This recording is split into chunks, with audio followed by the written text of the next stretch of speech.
Noong December 1944, sa gitna ng Ardennes Forest, isang American jeep ang humaharurot papunta sa posisyon ng mga Amerikano na may sakay na tatlong American GI na sina Private Charles Lawrence, Clarence Van de Verde at George Sassenbach. Kaya hinarang ang jeep ng mga Amerikano sa isang roadblock malapit sa maliit na tulay ng Ivalia sa Belgium.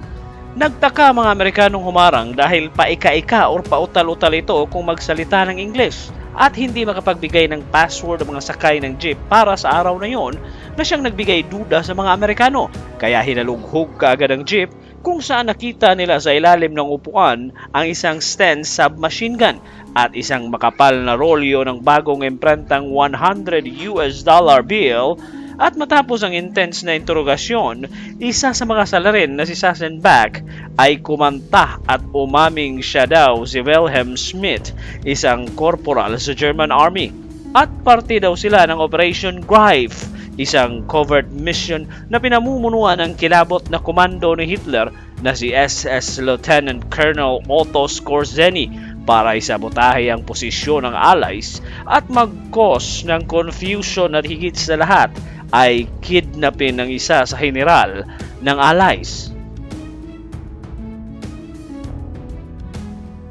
Ito ang kwento ng Operation Greif na pinamumunuan ng kilabot na German commando na si Otto Skorzeny para isabotahe ang posisyon ng Allies para magbigay daan sa desperado at pinakahuling opensiba ng Germany laban sa Allies na nasa Belgium para tuluyan na itong may tulak paatras sa port city ng Antwerp.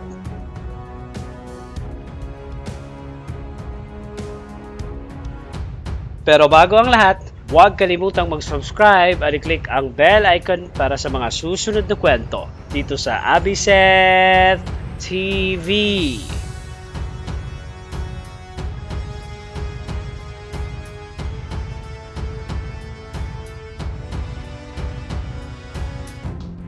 Sa mga huling linggo ng 1944 ay napakahirap na ng sitwasyong militar ng Germany dahil sa East ay tuloy-tuloy ng pag-advance ng Red Army papunta sa Berlin habang nasa Belgium naman ang US at Britanya. Kaya alam ni Hitler na ilang buwan na lang ay babagsak na ang Germany sa kontrol ng Allies kung hindi siya gagawa ng aksyon sa mga pangyayari. Ang kanyang plano ay unahin muna nila ang US at Britanya sa West para tuluyan na nilang maitulak ang kabuang pwersa ng UK at US sa port city ng Antwerp hanggang sa i-evacuate ito pabalik sa Inglaterra tulad ng nangyari noon sa Dunkirk noong 1940 at sa kanya i-divert ang kanilang kabuang pwersa sa East para harapin ang mga Soviets.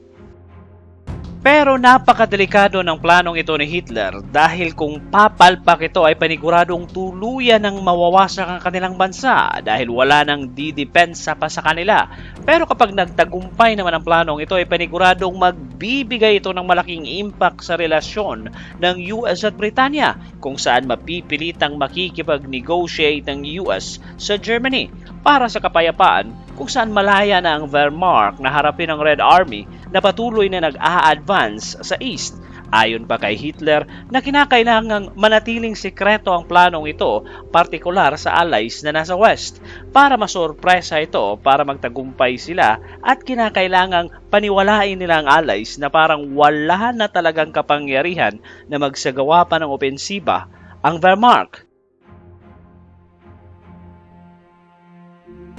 Kaya sinimulan kaagad ng German High Command na immobilize ang kanilang pinakahuling pwersa at mga armas at sa cover ng dilim ay dahan-dahang pinasok ng libu-libong mga Germans ang Ardennes Forest habang kinakover naman ng mga camouflage ang kanilang mga military vehicles pati na ang kanilang mga Panzers para hindi makita ng Allied aircrafts at para paghandaan ang kanilang last Blitzkrieg offensive.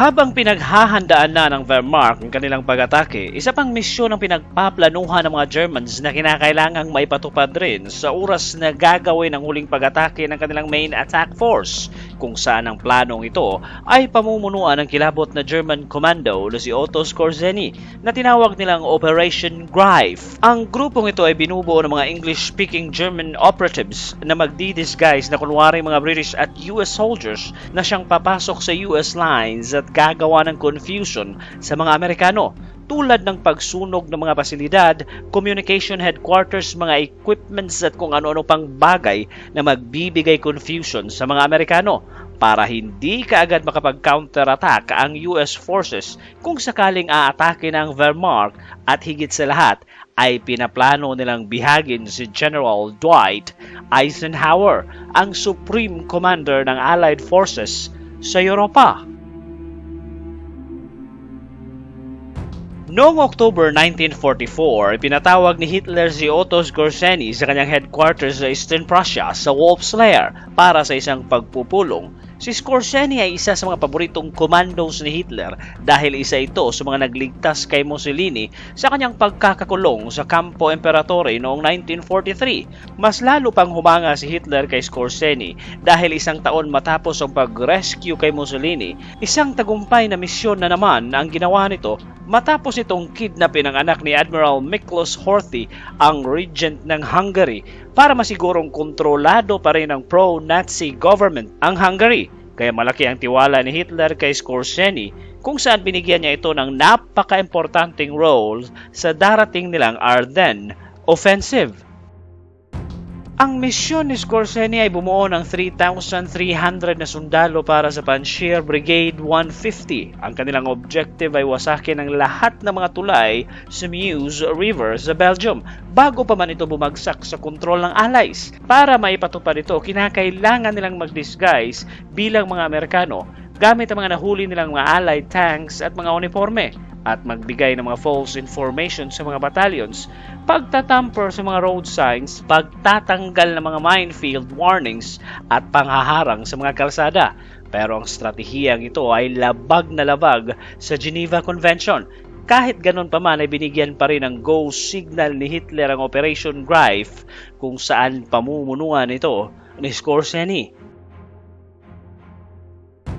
Kaya noong October 25, ang Overkommando de Wehrmacht or German High Command ay nag-issue ng request or tinawag ang lahat ng mga English-speaking nilang sundalo na na-intercept ng Allies noong November 30. Pero pinagwalang bahala lang nila ito dahil ayon sa mga Amerikano na diversion tactics lang daw yun ng mga Germans. Habang mga sundalong Germans naman na nakapasa sa English Proficiency Test ay ina-isolate sa Camp Grafenwohr para ipagpatuloy ang kanilang 2 linggong training kung saan pag-aaralan nila ang bawat galaw ng mga sundalong Amerikano para gayahin nila ito kung paano ito manigarilyo hanggang sa pagsaludo nito sa kanilang mga superior, at palagi silang pinapanood ng mga American movies.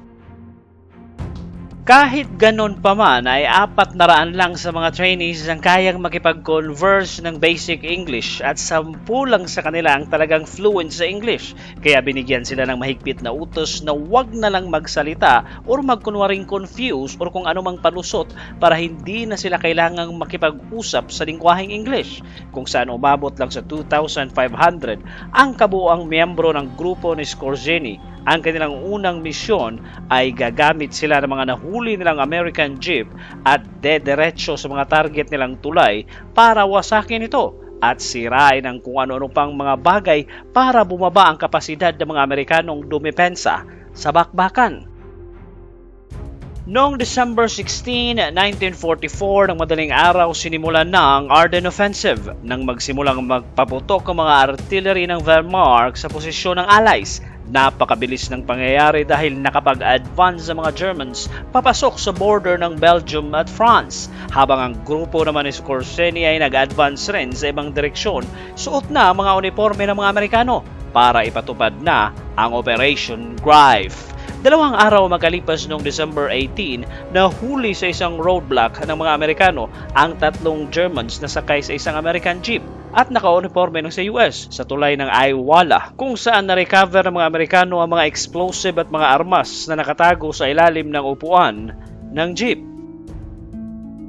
Kaya isang malupit na interogasyon kaagad ang naganap hanggang sa kumanta ang isa sa mga nahuli na sila daw ay mga sundalo ng Germany, kung saan inilahad nito ang kanilang training at ang detalye ng kanilang misyon na mag-i-infiltrate sa enemy lines at i-report ang mga key infrastructure ng Allies at kung ano-ano pang mga importanteng bagay na kinakailangang malaman ng German High Command. Nagulat ang mga Amerikano nang ibulgar ang isa sa mga nahuling Germans na isa sa kanilang objective ay kidnapin si General Dwight Eisenhower at iba pang mga matataas na opisyal ng mga Amerikano na nasa front lines para dalhin sa Berlin. Dahil sa pangyayari ay nalayo kaagad si General Dwight Eisenhower sa lugar kung saan walang nakakaalam sa lokasyon kung saan itinago ang general. Pero galit na galit si General Eisenhower dahil nagpasko itong wala sa kanyang headquarters kundi sa isa sa mga villages malapit sa border ng Belgium at France hanggang sa hindi na nito matiis ang kanyang sitwasyon dahil na-isolate ang general sa pangyayari ay bumalik ito sa front lines at inutos na huntingin si Otto Skorzeny kaya napakaraming mga posters ang ipinakalat sa buong Europa na nakaimprenta ang mukha ni Skorzeny. Kaya nahuli ito ng mga Amerikano 1 taon pa ang makalipas nang matapos ang digmaan.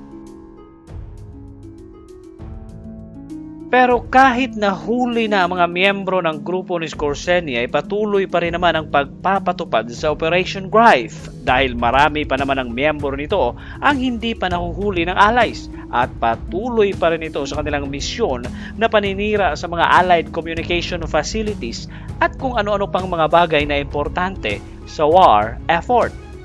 Habang patuloy ang bakbakan sa last offensive ni Hitler o ang Ardennes Offensive, isa na namang misyon ang ipinatupad ng mga German commandos, ang Operation Strasser, kung saan ilang mga Germans ng Wolfschmiaga or German paratroopers ang ibinagsak behind the enemy lines para i-secure ang road junction malapit sa bayan ng Maldimi kung saan doon dadaan ang Wehrmacht para ipagpatuloy ang kanilang pag-advance papunta sa port city ng Antwerp.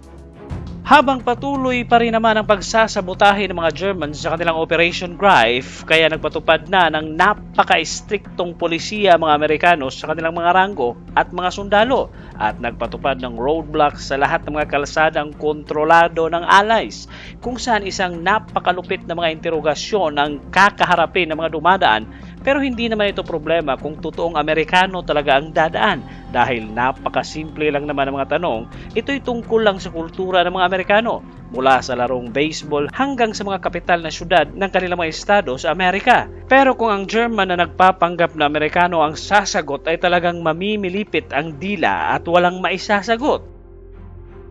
Kahit ganun pa man ay napakalaki pa rin ang epekto ng mga interogasyon na ito na dahilan sa pagkakakulong ng ibang Allied soldiers, partikular sa mga Canadians at Australians. At kung hindi man ito nakukulong ay pagdududahan na ito na magdudulot ng galit sa mga ranggo ng Amerikano. Kahit mismo ang British Field Marshal na si Bernard Montgomery ay nabiktima sa interogasyon na ito ng mga Amerikano dahil nang malaman ng general na itinaka si General Eisenhower sa lugar ay dali-dali itong sumakay sa kanyang jeep kasama ang 3 security at dumiretso sa Maldimi Bridge para i-boost ang moral ng kanilang mga sundalo. Sa halip ay naharang ito sa isang roadblock at isang napakalupit na interogasyon ang naganap kung saan galit na galit ang British General sa pangyayari at isang mainit na pagtatalo ang naganap kung saan inutos ng general sa kanyang driver na patakbuhin na ang jeep na dahilan sa pag-escalate sa sitwasyon matapos pagbabarili ng mga Amerikano ang gulong ng jeep at inaresto si General Montgomery. Pero noong December 19 ay tuluyan ang nabulabog ang Operation Greif at alam na ng mga German commandos na hindi na iepekto pa ang kanilang pagdi-disguise kaya itinigil na lang nila ang misyon at bumalik na mga ito sa kanilang headquarters para sumama sa kanilang unit para ipagpatuloy ang Ardennes Offensive or ang Battle of the Bulge. Kahit pa man na nabulabog ang Operation Greif at inihinto na ito ng grupo ni Skorzeny ay nagpatuloy pa rin ang pagdududa ng mga Amerikano sa lahat ng bagay, partikular sa kanilang mga nakakasalimuhang kapwa sundalo ng Allies. Pero kahit ganun pa man ay hindi pa rin ito umepekto at hindi pa rin nababago ng mga Germans ang kanilang sitwasyon. Sa halip ay unti-unti nang natatalo ng Allies ang Wehrmacht sa kanilang desperado at huling pag-atake sa Allies hanggang sa tuluyan ang bumagsak ang kanilang supply lines kung saan sa pagtakbo ng araw ay dahan-dahan ang natatanggap ng mga Germans na unti-unti nang nawawalang pag-asang bumaliktad pa ang kanilang sitwasyong militar. Samantala, mga nahuling mga Germans na kabilang sa Operation Greif ay hinatulan ng kamatayan sa pamamagitan ng firing squad dahil sa kanilang paglabag sa Geneva Convention. Samantala, si Skorzeny naman ay nilitis ito sa Nuremberg trial matapos ang digmaan at naakwit sa kasong paglabag sa Geneva Convention sa kadahilan ng walang ebidensya at pinakinggan ang kanyang depensa. Pero ikinulong si Skorzeny hanggang sa tumakas ito noong 1948 at nagtago sa iba't ibang bansa sa Europa hanggang sa bigyan siya ng asylum sa Espanya at yumama ng husto dahil sa kanyang mga librong isinulat tungkol sa kanyang mga experience at kung ano-ano pang mga kwentong tungkol sa digmaan at namatay noong 1975 sa Espanya. Pero hindi malilimutan ang ginawang Operation Greif ni Skorzeny kung saan nagtanim ito ng pagdududa sa mga kapwa sundalo ng Allies at pagbigay ng confusion sa kanilang mga ranggo at posisyon. Pero kahit ganun pa man ay hindi pa rin naisalba ni Skorzeny ang tuluyang pagkatalo ng kanilang puwersa sa Battle of the Bulge. Hanggang dito na lang muna at huwag kalimutang mag-subscribe dito sa Abisat TV para sa mga susunod na kwento. Maraming salamat sa panunood.